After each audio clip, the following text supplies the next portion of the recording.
एक मूठ बार्ली जर एक ग्लास पाण्यात भिजवली तर हाडांना मजबूत करणारं असं एक टॉनिक मिळेल, जे हाडांच्या कुठल्याही वेदनेवर एका औषधांपेक्षा जास्त प्रभावी सिद्ध होईल. बादली आणि पाण्याने अशी काय जादू होते? काय जादू होईल मॅडम? हे पाणी पिल्याने हाडांमध्ये 3 मोठे बदल होतात. पार्लीचं पाणी बोन डेन्सिटी वाढवतं, पार्ली मधली सिलिका खराब कार्टिलेजला रिपेअर करते, आणि सर्वात महत्वाचं म्हणजे या पाण्यामुळे हाडांमध्ये पुन्हा वंगण तयार होतं. एवढा फायदा? पण हे पाणी बनवायचं तरी कसं? खूप सोपं आहे. 3 काचेचे ग्लास घ्या, 3 ग्लासांमध्ये एक एक मूठ बार्ली टाका, वरून गरम पाणी टाका आणि ग्लास झाकून ठेवा. That's it. मग हे पाणी प्यायचं कसं? याची चव कशी असते? रात्रभर भिजल्यावर हे पाणी थोडं पांढरं आणि घट्ट होईल. आता हे पाणी गाळून प्या.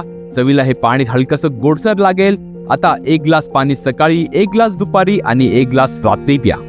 बार्ली म्हणजे बाजरी का?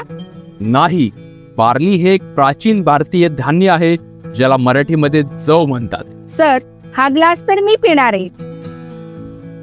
याची फार सुंदर चव आहे. पण सर, हाडांची पूर्ण झीज झाली असेल तर काय करायचं?